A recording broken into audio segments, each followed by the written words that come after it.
Wellbeing Show. I'm Liz Earle, and I'm very privileged here to be speaking with some of the leading experts and greatest brains from the world of well-being to bring you wellness wisdom you can trust. Now, in today's episode, we are talking about something we all do 25,000 times a day. No, I'm not talking about checking Instagram, my guilty pleasure. No, I'm talking about breathing. And here I am joined by journalist and author James Nestor, who argues in his new book, Breathe, The New Science of a Lost Art, that we humans have lost the ability to breathe correctly, and this is having grave consequences on our health, especially as we face increasing strain on our immune and respiratory systems. The good news is that simple changes to the way we inhale and exhale can rejuvenate our internal organs, soothe anxiety, alleviate autoimmune disease, halt snoring, help allergies, even asthma.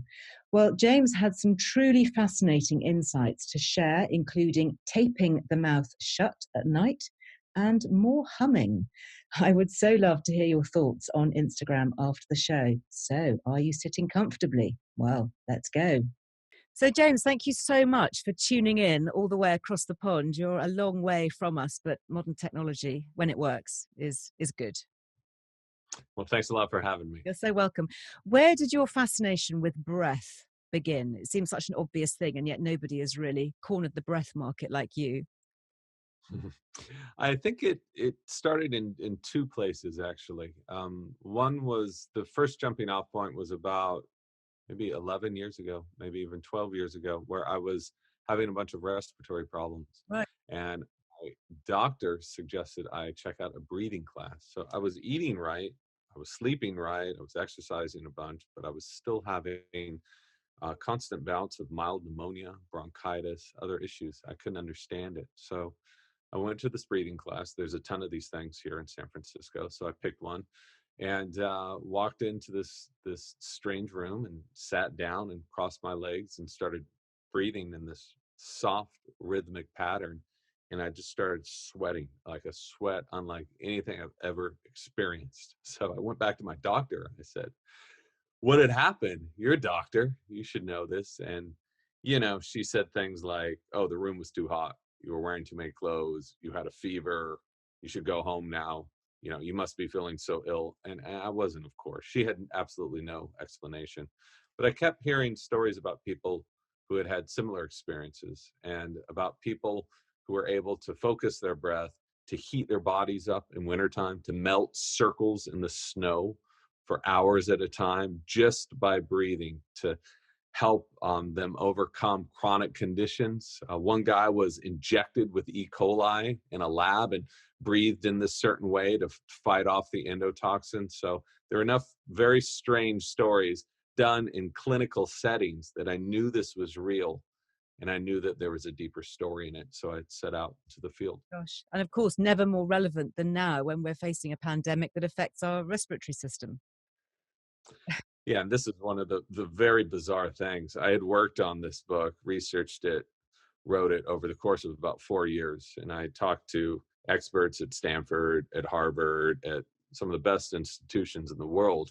And they were a bit frustrated that no one was really paying too much attention to breathing. We're paying all this attention to the symptoms of poor breathing, hypertension, headaches, metabolic problems, neurological issues, but we're not looking at the core problem, which is that so many people are breathing incorrectly or inadequately. So they had been frustrated because they'd been working in this field for decades. And now there is a whole new awareness. And it's absolutely surreal that after all the work they've done, after some of the work that I've done, this book happened to come out completely randomly right in the midst of a pandemic where people start considering that breath may be important to their health. Who would have guessed? I mean, it's such a fundamental, isn't it? And it's great to be able to talk about it because, of course, it's a free resource that we all have. And, sitting here talking to you, I'm just aware that my breath is probably quite shallow. When people say when you have a problem, they say, right, take a deep breath, let's just pause a moment and carry on. And of course, when you do that, you do automatically, your shoulders go down and you start to feel better. Is it that we are simply breathing in too shallow a way? Is our breathing just too light? It's a number of things. That's certainly one of them, but a lot of it ties to our anatomy, to what's happened in our evolution. So we become a species that is habitually breathing improperly or inadequately because our mouths have gotten so small. They're so small for our faces. If you have a small mouth, you have a smaller airway, which is one of the main reasons so many of us suffer from sleep apnea and other respiratory issues. So a lot of people think it's, how does this make any sense? Evolution means progress. Evolution means survival of the fittest. It does not. Evolution means change. And we've been changing in ways that are not advantageous to our health at all. You just look at the rampant problems with crooked teeth. So 90% of the population has crooked teeth. There's no advantage to having crooked teeth. The reason we have crooked teeth is because our mouths are so small. So you see, when you start seeing these connections between what our modern environment has done to our bodies, there's no advantage to having 10% of the population have asthma, 10% of the population have diabetes. Me, I have a sore back all the time because I'm sitting in a chair. There's no advantage to that. So I think once we acknowledge the problems, we can go and fix them, which is exactly what I tried to show in the book. We have to say, okay, we're breathing improperly. Here's why. It's anatomical, it's environmental, some of it's psychological. But once we recognize that, then let's go into the field and find people who have found ways to ameliorate those problems and really improve health.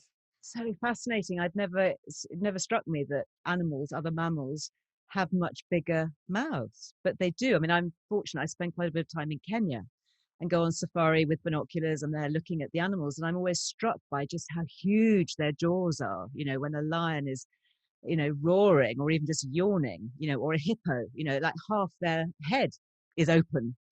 And you're so right. We've got these neat little mouths in front of us. Yeah, and check out the teeth of animals in the wild too. What you're going to see is perfectly straight teeth. 5,400 different mammals. Guess what? They all have straight teeth. Guess what? All of our ancestors, about anything back from about 400 years on back, perfectly straight teeth. You can see this in the skeletal record. The earliest human jaw that I saw, 300,000 years old, perfectly straight, no wisdom teeth extracted. So it's only in the past few hundred years that our mouths have grown so small. And with that comes much more difficulty in breathing because we have a smaller congested airway. So is the idea then that we are having to loosen our jaw? I mean, in a nutshell, how should we be breathing through our small little mouths? Or should we not? Should we just be breathing through our noses? We should be breathing through our noses the whole time. But it's so difficult for so many of us because of environmental problems. If you live in a city, you've got pollens, you've got pollution, other allergens that make it harder. So many of us are so chronically stuffed up, something like 25 to 50% of the modern population habitually breathes through its mouth. And it's so widespread that we just figure this is normal. Go to a gym if gyms were open now, but go watch someone jogging or working out. There's nothing normal about this, and it's causing so much undue wear and tear on our bodies. So that is really the first key. You have to figure out a way of breathing through your nose. So no matter what, you're in the gym, you're running a marathon, you are breathing through your nose at all times, yeah? Absolutely. And I know that this is going to seem impossible to so many people, especially people with chronic rhinitis, chronic sinusitis, people have deviated septums. But let me show you some. I just got this yesterday, so I'm very excited to show it here. So this is a deli slicer view of the human head. So if we cut your head in half, it would look just like this. Mine would too. Aren't If, watching, because some people will be listening. yeah. Okay, so it's just like an anatomical selection. So you've just sliced the head, the front of the. Yes. I will. So if you were to cut your head in half, you would see this in the front of our heads.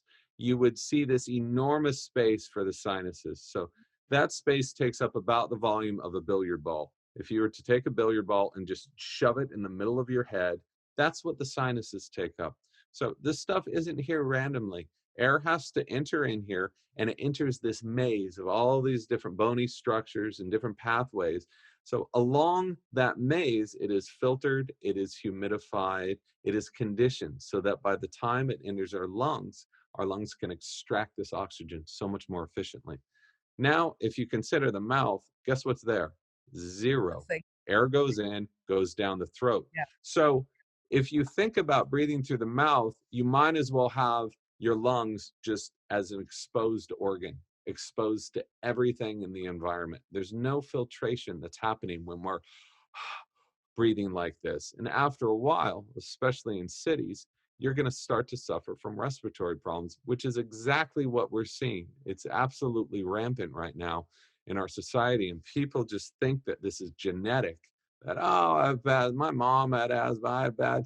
It's not. So much of it has to do with habits and oral posture. Oral posture. Talk us through that, because we know we're told to sit up straight and do our Pilates, but I mean, I've never heard the expression oral posture. Yeah, isn't it sad that, ever since I was growing up, shut my mouth, sit up straight. That's what my mom used to tell me all the time, but moms were right. And let me tell you, because when we close our mouths, so right now if you open up your mouth just slightly, you're going to feel your tongue rocking back into your throat. Your airway is going to get smaller that way. When you close your mouth, you're going to feel the tongue rocking up to the upper palate. So to have your teeth lightly touching, to have your tongue on the top of your palate, this is the natural position that we should always hold our tongues. And that should always be in our mouths, because that opens up the airway. So if you go around in public and see people now, so many people have this posture, Neck right? is And forward. especially their necks are craned out in front of them. And even if you see these big muscle men, these big weightlifters, they're always like this because this is the only way they can breathe, Oh my. because they have so many problems with their airways. Imagine CPR. This is something Dr. Mike Mew was telling me. He's a British dentist, but imagine CPR. The first thing someone does is they put their hand behind your neck and crane your throat open. So many of us are in this permanent CPR position right now, just to open our airways. So it really starts with awareness of breathing and correct oral posture, not to sit around with an open mouth like this, especially when you're young, because your face will actually grow that way. It will change how you look later on in life. And that's sagging. We don't want to do that. That's bringing everything downwards. So if that's not incentive enough, I don't know what is.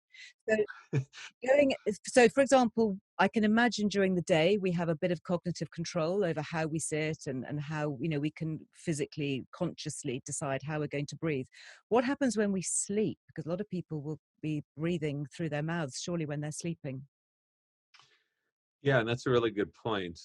We can adopt these conscious habits, and it may take a while for some people who have had decades of breathing through their mouth. And you don't have to breathe through your mouth like this with your jaw craned open. You see a lot of people where it's barely open, Just a little gap. and that's there, but you don't want that. Okay. You want your mouth shut. Right. So a third of our life we spend sleeping. And if we're breathing through our mouth the whole time, that's a big problem. And we know that mouth breathing compared to nasal breathing will make you much more apt to have snoring and sleep apnea. I did a study at Stanford in which I spent 10 days with silicone plugs up my nose. So I was only breathing through my mouth, me and another subject. And the point of this wasn't to do some, crazy stunt. It was to lull ourselves in the position of 25 to 50% of the population, but to measure what happens. I went from not snoring to immediately snoring. Within 3 or 4 days, I was snoring 4 hours throughout the night. I got sleep apnea. The other subject had the exact same thing, but so much worse. The day we shut our mouths and we used a little piece of tape to crane our mouths shut so that we were breathing through our noses, all snoring, all sleep apnea went away. And I've heard this from dozens and dozens and dozens of people. And it seems too good, too impossible to be true. But if you look at the physiology of the throat, on your back, mouth open, Yeah. Not attractive. gonna make, yeah. But you're talking 50% of Americans are doing that. I don't know how many Britons, probably a lot, you know. Very sick. Um, And of course, that's presumably interfering with quality of sleep because, having that impact on the body, we're not going to be as rested. Absolutely it is. And a lot of people think that snoring is cute. They see an infant snoring, it's cute. Oh, my wife snores, my husband snores, I have to sleep on the couch. Haha. This is so injurious to the body. And there's been 50 years of research at Stanford showing just what happens to it. A lot of people know that sleep apnea, which is different than snoring, sleep apnea is when you stop breathing because you're choking so violently on yourself. Tongue falls back. Oh, So about a 1/4% of the population has this. And when we are struggling to breathe for a third of our life, we're putting ourselves in a stress state. mm, Okay. So we're spiking adrenaline, blood sugar goes up, adrenaline goes up, cortisol goes up. So by having yourself in this chronically stressed state, your body is going to completely break down. So they've shown that diabetes is directly tied to sleep apnea, but not only that, but any resistance in the airway. So a lot of people know severe sleep apnea is severe snoring. We know it's bad news, but few people know that you don't even need to have medically diagnosed sleep apnea or snoring to be suffering from these problems. Any resistance, if you hear yourself breathing at night, if you're struggling to breathe, it's a problem. You really need to fix it. that's really interesting. Can we snore if we only breathe through our noses? You can, but it's a lot harder Okay, so because real when we're breathing through our noses, we're pressurizing air. You can try it right now.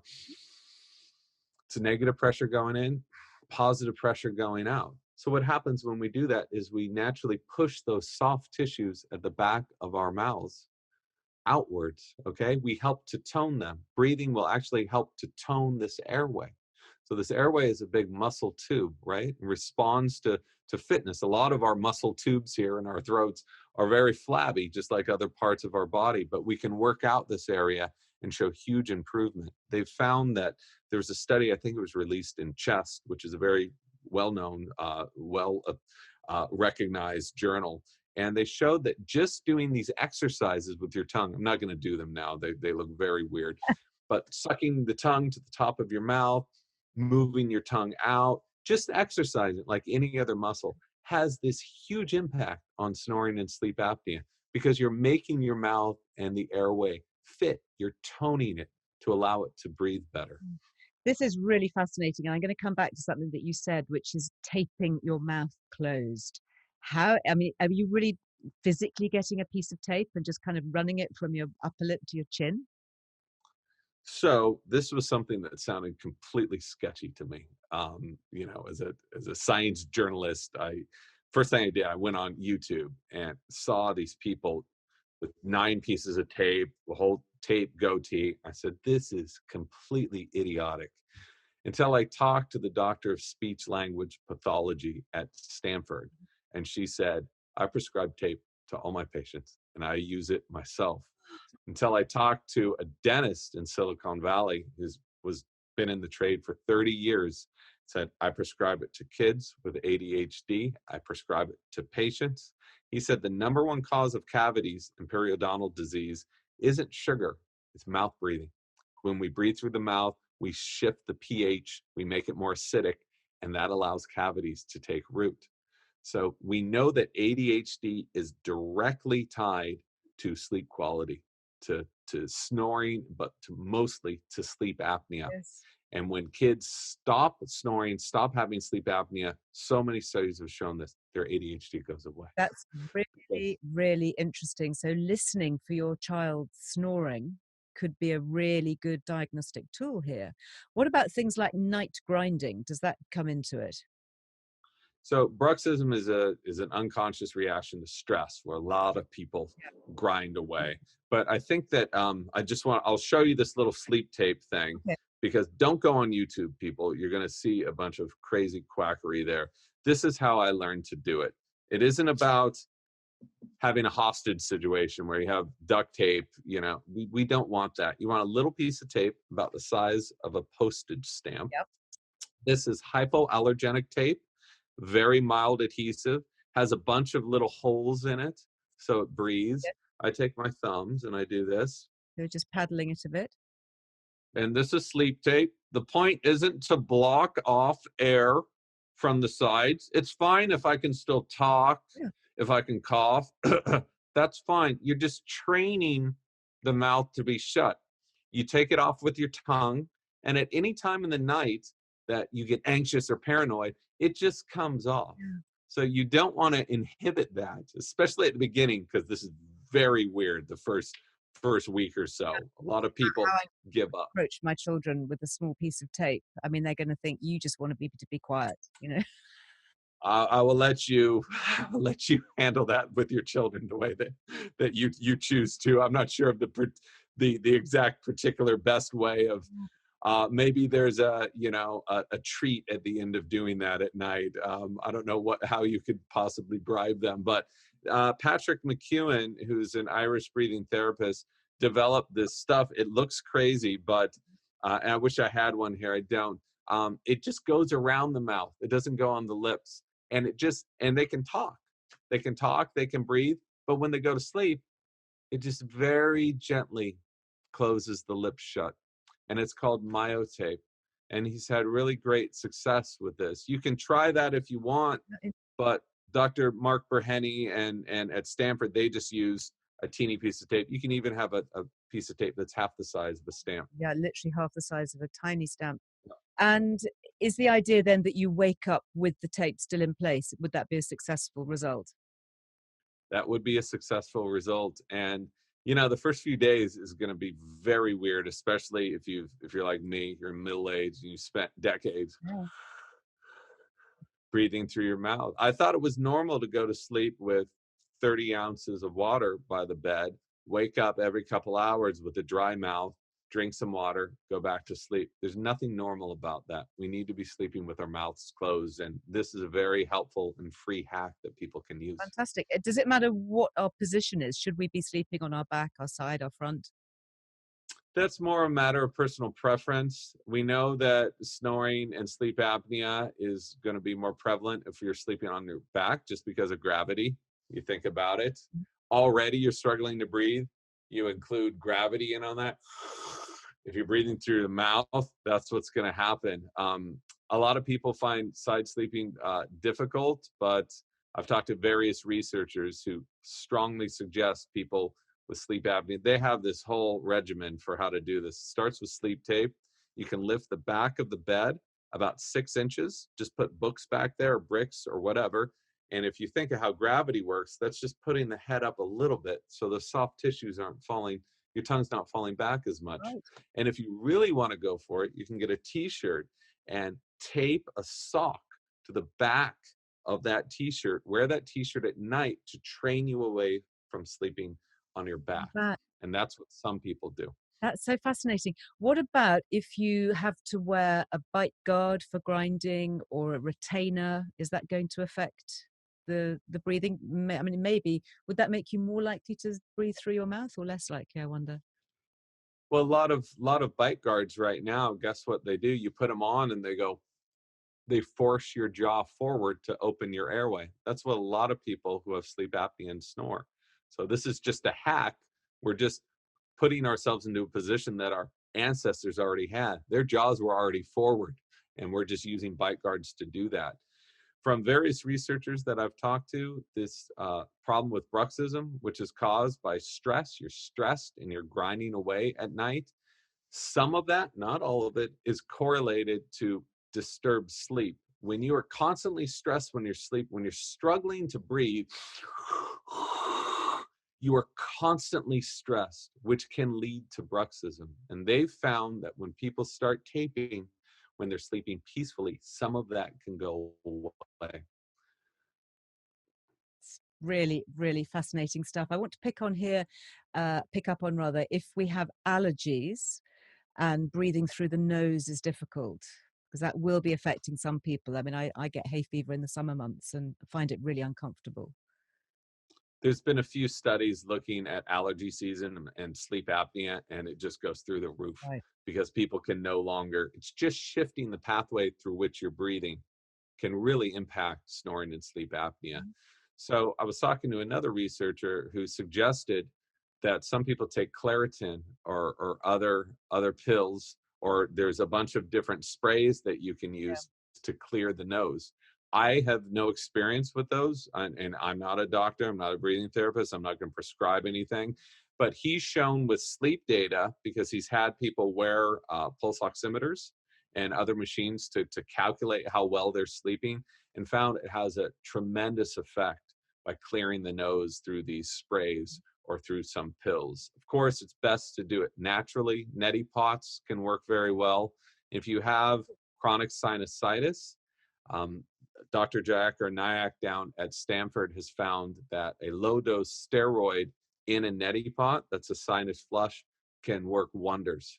And he's used that with a lot of his Yeah, patients. interesting. Medipot, sinus flushes. We have these things like called salt pipes, or you get saline nasal sprays that you can squirt up your nose just to clear it before bed. I guess could be a good idea. All good stuff. Again, I don't have personal experience with that, but I know people who have used them to really great success. Yeah. And I guess if we're motivated to do it, then that's going to be another thing. Knowledge is always, knowledge is power, isn't it? I think one of the things that's going to be a challenge is getting people to change how they breathe during exercise. And I think maybe just being consciously aware of it, that if you're working out, keep your mouth shut. I think it is, because a lot of people think, well, I'm not able to get enough oxygen when I'm working out really hard. I need to breathe through my mouth to get that oxygen. What we found is that is just not the case. And there have been so many studies, there's 30 years of studies showing this, that need to breathe is not dictated by a lack of oxygen. It's dictated by an increase of carbon dioxide.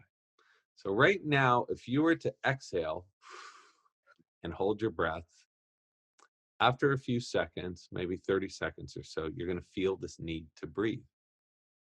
That is not from a lack of O2. That's from a buildup of CO2. So once you recognize that, you can start training yourself to increase your tolerance of CO2, which has innumerable benefits, especially in fitness. You're going to grow more red blood cells, which will allow you more energy. You're going to increase your nitric oxide. You're going to increase your VO2 max. All of these things are very essential for competitive athletes. And we can do this by controlling our breathing. We spent a couple weeks looking at trying to work out as hard as we could on a stationary bike while hooked up to all of these different sensors. And we were breathing a third of our usual rate, so slow. And I felt like, oh my God, I'm not getting enough oxygen. But whenever we looked at the pulse oximeter, our oxygen levels were either at the same level they had been before or higher by breathing slowly. So that, again, that need to breathe is by CO2. And I get way into this in the book, and so many people have written me, real fitness guys who have transferred from mouth breathing to nasal breathing, showing huge gains in performance, half the time to recover. So when you're breathing through your nose, you're breathing so efficiently that your heart rate is going to go down lower, even though you're exerting the same amount of power. So if you have a lower heart rate exerting the same amount of power, guess what? You can go further, you can go faster than you were before. And that's the real power of the nose. I just want to give one quick warning. This takes a long time to acclimate to. So don't try it for 2 days and say, to hell with it. I can't do this. Some athletes, it's taken them months and months to do it. But once you get to the other side, the benefits are so clear. How incredible. You talk about nasal breathing. Talk to me about breathing in one nostril and out of the other. Is there anything in that? Because that's something that yogis and people will often do as part of their practice. So our noses are coated. One of the many wonders of the nose is they're coated with erectile tissue. This is the same erectile tissue as you know where, and it acts the same. So throughout the day, one nostril will naturally open while the other becomes engorged with blood, this erectile tissue, which will gently close the other nostril. So we become right nostril dominant. Then after about 30 minutes to 3 or 4 hours, we become left nostril dominant. So researchers have known this for over 100 years. So why would we possibly do this? Why would the bodies do this? So what they found out in the past about 20, 30 years, and there's dozens of studies on this, is when we breathe through the right nostril, we create a stimulating effect in our body. Our heart rate's going to go up, blood pressure is going to go up. We're going to activate the left side of the brain a little more. So the left side of the brain is more closely associated with logical thought, reasoned thought, analytical thought. When we breathe through the left nostril, we're going to calm ourselves down. Your heart rate's going to go down, blood pressure is going to go down, and we're going to stimulate the right creative side of the brain. So this is very confusing because it's opposite nostrils for opposite sides of the brain. And it took me a while to get my head around this, but the science is very clear. So it's no coincidence why yogis have been doing this for thousands of years. Alternate nostril breathing, nadi shodhana, they call it in yoga. Most people who have been to a yoga class have done this. What we're doing when we do this is just hacking into our body's natural functions. We're taking over that natural opening of one nostril to the other and lulling ourselves into a different state. So you can place your thumb on your right nostril, breathe through your left nostril. You're going to calm your body down. This is measurable stuff too. But I think it's even more fascinating that our bodies do this automatically. We don't even need our fingers. And so that's another one of the many benefits of breathing through your nose. You're breathing through the mouth, you're getting none of that. Don't get that. It's fascinating. And what's the connection between how we breathe and our weight? I know that's very interesting for a lot of people. Is there a simple hack? Is it connected at all? Yeah, I do not want to get too deep. This is a very tangled web. So people, I have some bad news for you. You cannot breathe yourself thin. So the way that you get thinner is you increase your metabolism, right? That's how you burn fat.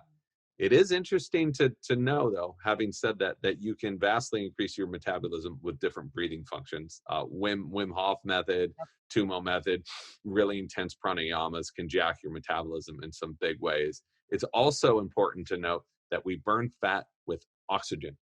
So when we are breathing inadequately, when we're breathing too much, we are causing vasoconstriction throughout our bodies, which forces them into an anaerobic respiration. I won't get too into the weeds here, where they're just burning sugar. It's very inefficient. It's great that we have a backup system, very inefficient.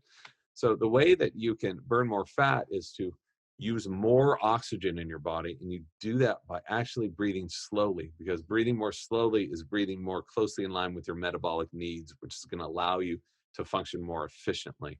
So I don't want to, I don't want to get into trouble saying you can sit in a corner and breathe for 30 minutes and breathe away your weight.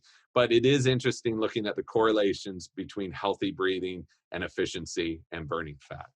I know, though, that when we're shocked or panicked, we can often, they call it hyperventilate. When is that just a subconscious response? Is that something that we need to be aware of and control? Does it help at all in panic, or does it make it worse? If you look at populations of people with anxieties, fear-based disorders, even anorexia, depression, including asthma, many of them breathe way too much and they breathe through their mouth. That's how they're breathing. And what that does is that creates a negative feedback loop in their bodies, because how we breathe, the physiology of breathing will send messages back to our brains. So about 20% of the pathways here from our brain to our bodies are coming from our brain to the rest of our organs, but 80% are coming from our organs back to our brain. So right now, if we consciously take control of our breathing and we breathe slowly, we are literally sending messages back to the brain to chill out and relax, so we can take over and better modulate our emotions. This is a physiological response. Again, it's not just psychological. It is a physiological response that we send back. And the pathway through which we send these messages is the phrenic nerve. So just by taking these deep breaths, we can literally change the way our brains are reacting. We can see this in brain waves just by breathing differently. So when you see these people who have so many unconscious fears, who are really programmed to overbreathe, a lot of psychiatrists, a lot of psychologists right now, the very first step is to have them get control of their breathing, to take over this unconscious function, to command their nervous systems to calm down and to get them back into a state of balance. And we have that in our literature, don't we? We say, right, take a deep breath, calm down. Is that then activating this parasympathetic nervous system? Is this all about how I've heard it said that we should breathe out for longer than we breathe in to calm ourselves down? Is that correct? It's absolutely right. So right now, if you place your hand over your heart, we're going to breathe into a rate of about 3, then we're going to exhale to about 8. And just do this calmly. If that's too long of an exhale, then shorten it. The point is to relax. So if you breathe in, and now you breathe out to about 8, 2, 3, 4, you're going to feel your heart rate gently lowering. You can breathe into 3 again, exhale to 8 again. So that is not a placebo effect. What we're doing when we exhale longer is we're stimulating that parasympathetic response. Every time we inhale, our heart rate's going to increase. And every time we exhale, it's going to decrease, okay? Relax us, because an inhale is associated with a sympathetic, a stimulating response. Exhale is associated with a relaxation response. And this is very easy to see with heart rate variabilities becoming this latest craze. I think they have it on Apple Watches now. You can see your heart rate on the screen by just breathing. You have all these jagged, disrupted lines.